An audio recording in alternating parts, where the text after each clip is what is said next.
Welcome to the Human Capital Innovations Podcast, your go-to source for personal, professional, and organizational growth and development.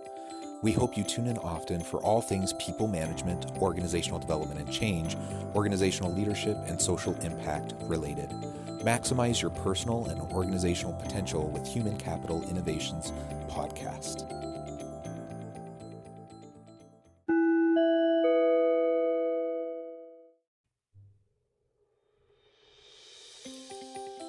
Welcome to the Human Capital Innovations Podcast. In this HCI podcast episode, I talk with Michelle Yu about various people management implications when scaling an organization.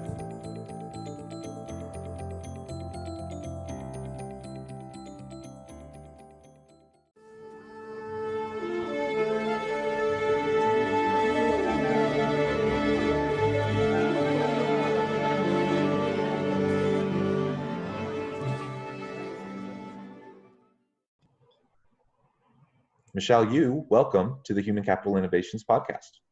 Thank you. Happy to be here. Yeah, I'm excited to have the chance to chat today with you. And you have such an interesting background, and we have a lot of overlapping areas of interest.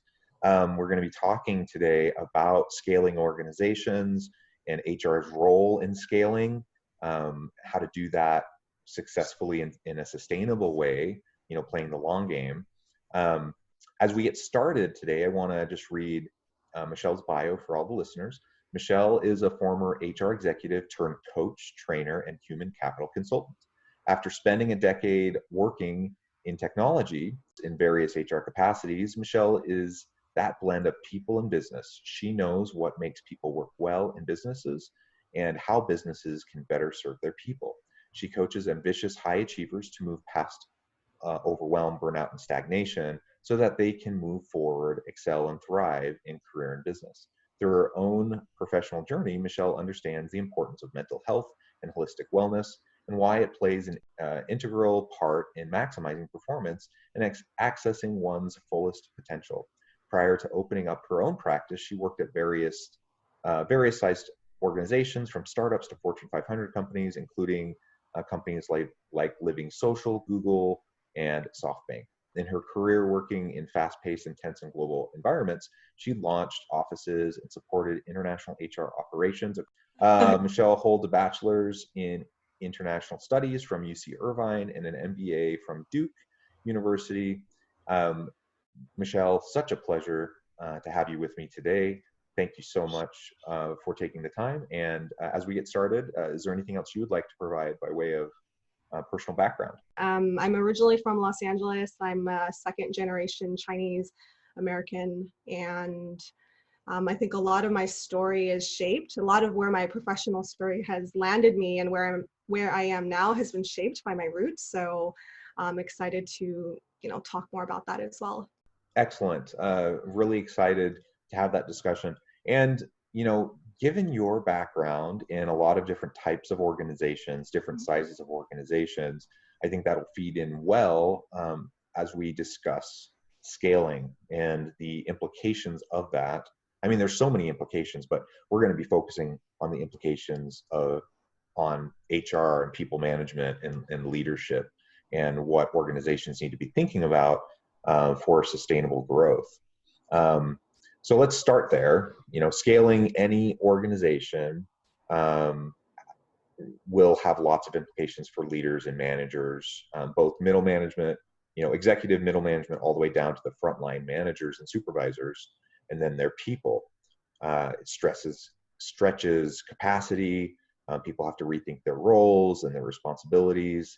What do you think HR's role should be during that process, and how can they best connect with the organizational leaders at various levels to ensure smooth scaling occurs within the organization? Yeah, as part of, from my experience in being HR, one of the biggest things that I've learned from being in those types of organizations that are just growing tremendously is that it's a piece that we don't talk about very much, which is that emotional aspect. And HR's role can really be to help coach these managers of training them on how do they bring in new people into their team without it feeling disruptive to the existing flow, because there's this pressure for a lot of employees when they're in that situation, and there's new people joining all the time, and then there's people that have been there for a long time that feel, kind of pushed aside and shortchanged. So I think a big conversation that HR can play is really by facilitating some of these conversations, or just normalizing that feeling for the employees, and having managers be more upfront and in spotting, like, hey, look, there's going to be a new person coming in, or you're going to be layered with someone else, and it doesn't mean it's a reflection on your performance. You have done a great job leading us to where we are now, but for our next phase, we needed to get this new person in. And I think the lack of those types of conversations really creates a lot of that friction for employees, and they always think like, oh my gosh, it's something that I did wrong, but it's really more this organizational change. So I think HR's role can really be to help facilitate, normalize some of those conversations, and really ensure that managers are being upfront and transparent around what's happening. Yeah, and really helping leaders to understand the importance of that.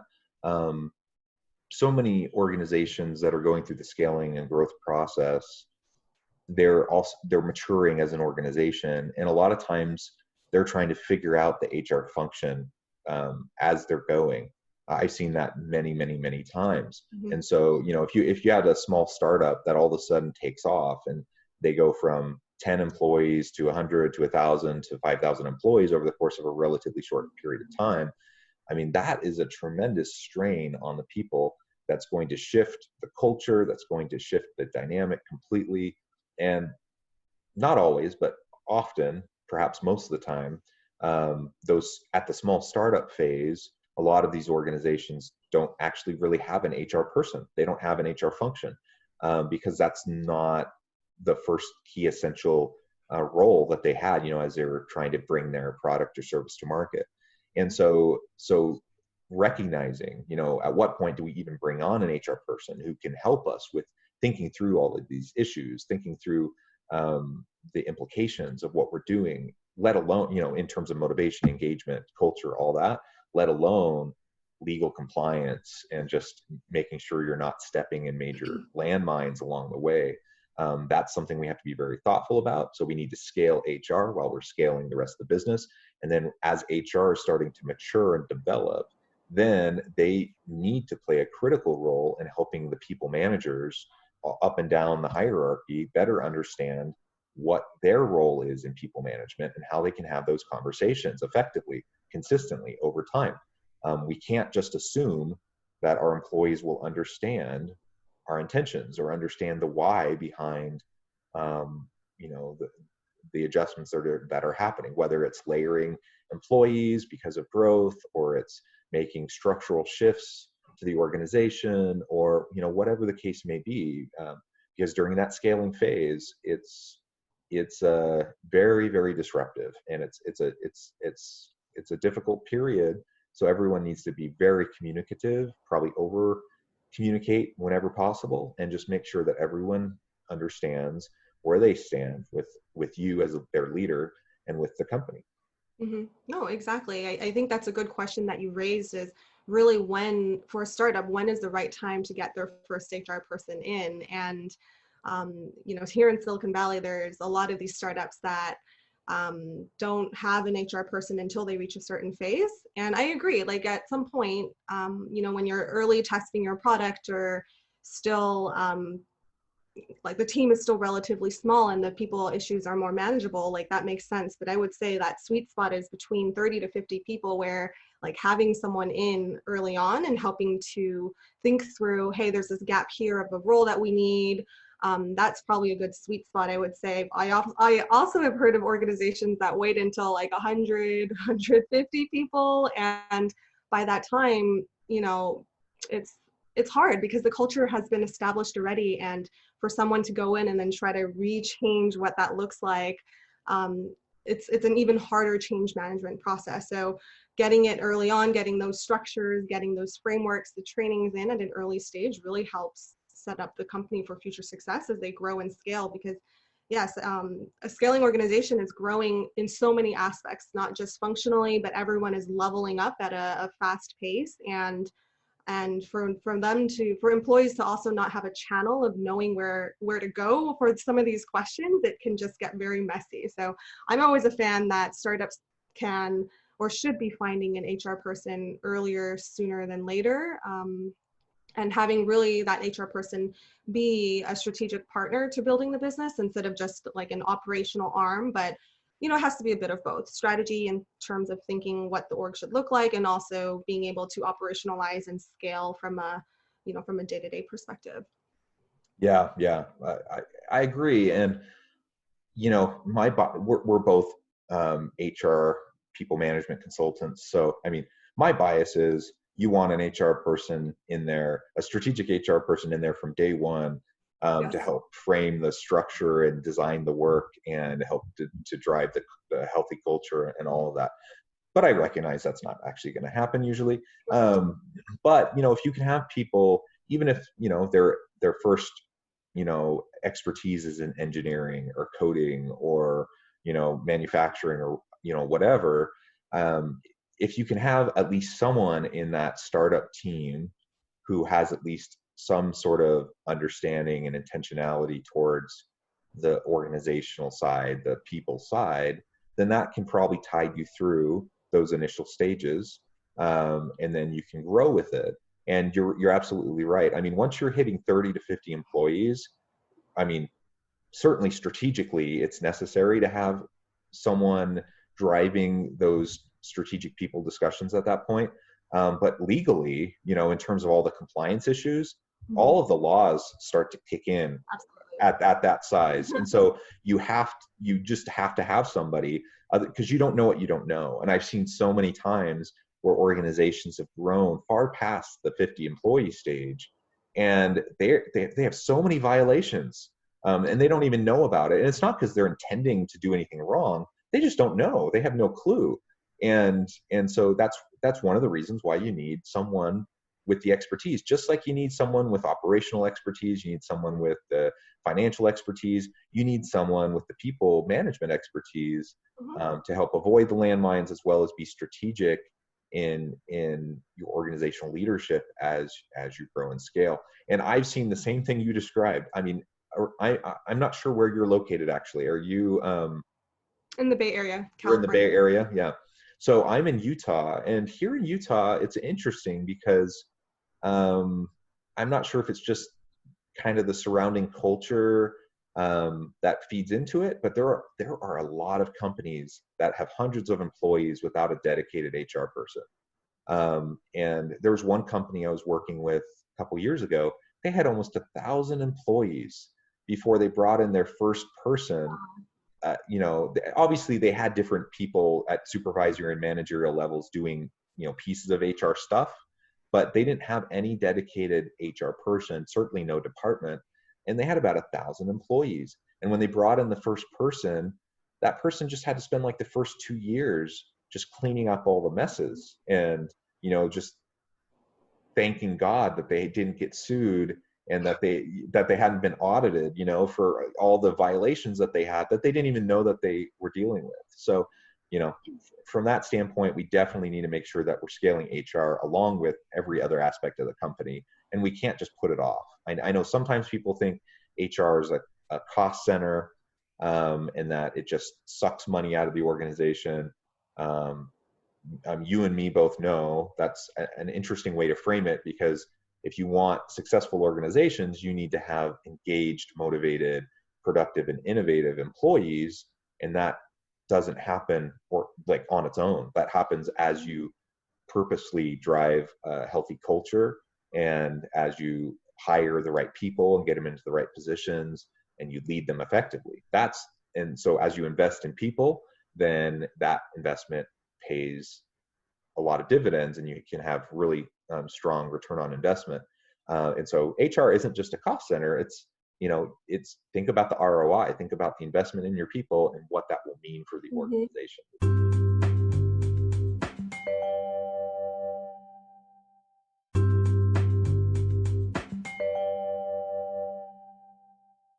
forward. And what the key part that you said there was around the like hiring and attracting the right people as well, because in the early stages, it's so important to make sure you have the right people. If those individuals that are placed in positions are not able to scale within their role, they will also be a bottleneck in the organization. So without having a strategic HR partner to help in seeing, can this person really level up? Are they capable of taking that company to the next phase? And oftentimes, that's what's going to stint the growth, is if there's this middle manager or a manager that's just not able to scale, and that kind of holds the rest of the organization a little bit lower, or like a little bit slower. And HR's role is to really, in those cases, be like, what do we do to address this performer? How do we either layer someone on top or, transition them out? And I completely agree with you. Having 1,000 people at that point is very challenging, because there's going to be a certain way of doing things, and to go in and have to change manage like all of that after going in, it's very challenging, because there's a set of being able to do certain things a certain way. And I believe HR should be strategic with the business of identifying those values, being able to execute and see how it flows through that entire employee life cycle. And if no one is consciously taking that over of, when and how and what are we looking for? If no one's consciously doing that in a consistent manner, then you'll have teams that are kind of doing different things, and there's no consistency between the style. So agree. I think both of us as HR consultants and interested in the space, we know the value that HR can bring to organizations that are scaling. Yeah, absolutely. Let's shift a little bit and talk about what individuals within organizations can and should be doing during the scaling phase. I mean, it's a stressful time, heightened anxieties. What can individuals do, and how can leaders help individuals to do this in terms of taking care of themselves, to sustain long-term success, to stave off burnout, and other forms of withdrawal? Absolutely. That is a great question. I think the first thing that employees really need to do is take that step back and create their own self-awareness, because a lot of times when you're in that mode and everything's just going and going at 1,000,000 miles an hour, we kind of forget, what does our own career trajectory look like in this organization? What is it going to entail? Because the next 6 months versus the next year versus the next 2 years, that role is going to look very different for an individual in a high growth company. So I think individuals have to do that inner work of creating their own self-awareness and seeing, what do they want to do? Is this right for me? Do I still fit with what I like? Do I still fit with the company's values? Is this where I want to take my career? Because if they don't pause to really ask themselves, then they're going to just go on this road of I have to kind of follow up that ladder and that chain, or get moved into swim lanes as the company starts to organize a little bit. So I think it's really on the individual's perspective to take a step back and ask themselves, what do I need to do, or what do I want to do, and does this match up and align with my career? Because there are going to be people who work in startups, and as the company is maturing, it becomes a little bit more of a mature organization, and maybe that's not their style. And if they don't stop to ask themselves, then there's going to be a misalignment of what really suits their background or what really suits their skills. So that, I think, is the baseline foundation of what an individual can do on their end. And then once they have their own understanding of what it is they actually want, to be able to facilitate those conversations with their managers. Because a lot of times, I think a lot of times employees are always waiting for the managers to give them solutions and tell them what to do. But hey, everyone, your career is your career, and it's your responsibility to really map out and see what it is that feels aligned with what you want to do. So that's kind of the biggest mistake that I've seen, is employees waiting for the manager to give them a direction versus them taking control of what it is they want, and then having conversations about what it is they actually really want. Yeah, absolutely. Being proactive, taking responsibility for our own career growth, and engagement and fulfillment, I think is important. Now, I'm a big believer that leaders should be, effective and proactive in having those conversations. So a good leader will do those things. But again, we can't control what other people do. I have control over me. I have control over my situation. and within the context of my situation, I can make decisions. And so I'm going to focus on that and try to make the most out of whatever situation I'm in. Being proactive will allow you to get the most out of the opportunities given to you, and having the conversations with your boss. If they're not as attuned to these issues, they're not as inclined to check in with you or to ask you the questions, go be proactive, have the conversation with them, and ultimately you may decide that this growth stage isn't for you and you want to go back into another startup or whatever. Every person's different, and people shift over their work life. With different career stages, you want different things. Different times of your life, you might have different desires for family or for hobbies or for whatever. So there's so many different reasons why people may not be satisfied and engaged in their work anymore. Be proactive, be on top of that, and take responsibility for yourself. Now, that's not to say that leaders shouldn't be doing it, because they absolutely should. If you want an organization to be effective, healthy, and have sustainable growth, then you better not be hemorrhaging good people during the growth stage. And so you want leaders who definitely are aware of the types of stresses people might be experiencing, who are proactive about having those conversations, and finding the best ways to help leverage the unique capacities and capabilities of their people. Right. And the leaders should really be thinking about, as the org grows and their team grows, like what those swim lanes would look like for their team. And in terms of being able to retain those top performers, it's like, this is what your career path could potentially look like, and being really transparent and sharing that with the team. Of course, it goes both ways, right? There has to be the org side, there has to be the right opportunity that opens up from an organizational side, and it also has to be aligned with what the individual wants to do. But having those conversations up front, I agree, there's both sides of the things, and you're absolutely right that we are only in control of what we can. We can't control other people. We control our own career paths, and that's why I think a big piece of it is that self-awareness. It's just so easy to get caught up in the hustle, the busyness, like I have to keep up, I have to keep going. But being able to just take that step back and say, hey, like, is this going to be the right place for me a year down the line, 2 years down the line? Is it going to continue to grow? Where do I see my career grow in the high growth phase? And those are all important questions for someone to, it's hard being in the space. I've been there as well. And it's kind of hard being in the moment, because you're just so accustomed to keeping up. But I think having that knowledge of like, well, where do I want to be, and how can this role really like propel me forward? Yeah, absolutely. And I think, for both the leader and for the individual, it is important to remember self-care during the time of scale up, Mm-hmm. because the stresses are high. So be willing. You have a lot of pressure on you. You have a lot of things pulling you in different directions. But remember that you will be most productive when you are rested. You will be most productive when you are centered. So taking the time to quiet your mind, to reflect, to meditate, to do whatever you do to kind of recenter yourself, and to make sure that you can be on your A game, because it's better for the organization, it's better for you as an individual, and sometimes we have to force ourselves to take that time, because we're just going, and even just a half hour of just more quiet time focused on self-care, and taking care of your needs can make all the difference in the world.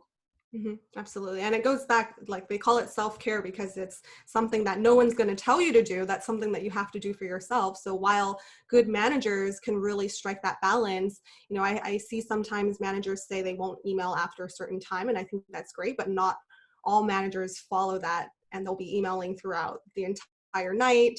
And it's up to the individual also to be able to, have a conversation or have their own boundaries, and have conversations with their managers on setting expectations around that if they're confused. Because in those high stress environments, it's so easy to just want to keep going and wanting to prove yourself and stay in tuned with the hustle, that like maybe that's not what the manager expects, that they just haven't communicated that self-care and like taking time to rest over the weekends is important. So again, it goes both ways. I think it's all about creating that self-awareness too, and then having those conversations with managers if there is any sort of like, you know, if it's not clear, it's always good to have those conversations with managers, but otherwise employees can just have this swirl in their mind of like, I have to keep up, I have to work those 60 to 80 hours week, 80 hours a week. But you know, having a transparent conversation with the manager around like, what are the expectations? Is that, can I enjoy my weekend off? Or do you expect me to check emails after a certain hour? Or when do I know when it's urgent versus when it's not urgent? Having those conversations up front will really help to create those boundaries. Yeah, and the boundaries are important, and it's important for leaders to recognize that they set the tone and they set the example. So it's good to have the conversations, but if you say one thing while you're talking with your people and then you do something different, Mm-hmm. then they're going to default to the behavior, right? And they're going to do what they see you do. And so if you want people to use their weekends to reinvigorate themselves, you want people to enjoy the evenings with their families, you want people to take vacation days occasionally, then that means as a leader you need to do those things. Mm-hmm. Otherwise people will see what you do and then they'll try to mimic what you do because they see that as the path to getting ahead, to being successful, or the way to avoid something negative happening to them in the workplace. So I think it's really important. We've said it multiple times today, but self-care, focusing on what you can control, taking proactive control over your own situation as much as possible. And then leaders, of course, in the scale-up phase, it's tough. So I hope every organizational leader will consider, what's the role of HR? What's the role of people management? What's the role of investing in our people during this time? And be thoughtful about that, because there's going to be long-term implications for the decisions that you make today about how you're going through the scaling process. And if you're not intentional and deliberate and strategic about how you're forming your culture and the various mechanisms, the policies, practices, procedures that are going in place as the organization matures, there will be a culture that emerges. Mm-hmm. Organically. It will emerge, and chances are it won't be a good one. It usually, if left to its own devices, culture will just bubble up and probably not be super healthy. So we want to be much more proactive about that as we go through the scale up phase. Mm-hmm. I think Well, the only, oh, one more thing. I think the yeah, only thing to kind of add on that is they call it scaling and growing for a reason, because everyone in the org at that point is scaling. So employees are scaling, managers are scaling, teams are scaling, systems, processes, like everything is scaling. And I think that was one thing that I realized while being in that phase is as everyone's growing, like it's okay to look and ask for help as well, and figuring out where are the resources that can help through that phase. A lot of times, I think a lot of in that phase for scrappy startups are trying to figure things out on their own. And even for managers and individuals, if they're feeling like they're hitting a wall or they feel like they're not able to kind of level up to that next phase in their career or within work, it's like it's a good time to assess and think like, where can I get extra help for me to help scale? We get consultants and those sorts of things to help us scale our organization, but for individuals and their own personal talent, it's okay to ask for help in that regard as well. absolutely, absolutely, amen. Well, Michelle, it has been a real pleasure talking with you today. We're about out of time, but before we stop with our conversation today, I want to give you a chance to share with the listeners how they can get connected with you, find out more about what you're doing, and perhaps reach out to work collaboratively with you if they need your help. Yeah, sure. So you can visit my website, michelleku.com. So that's Michelle with 2 L's. And I'm also on LinkedIn and Instagram. My Instagram handle is mkyu_coaching. So I'm really keen on helping individuals, solve through some of these hairy work problems that they might be going through and help them scale within their career or just work through a transition. And that's something that I'm really passionate about. So if anyone's feeling themselves in a career rut or just not sure of how to transition, I'm your gal, and feel free to email or reach out, and I'm excited to speak with anyone. Awesome, thank you. I encourage listeners to reach out to Michelle, get connected on LinkedIn, and find out more of what she can do for you. Michelle, it's been a real pleasure talking with you today. And I hope everyone stays healthy and safe, that everyone can find continual meaning and purpose at work, and that everyone has a great week. Thank you. Thank you.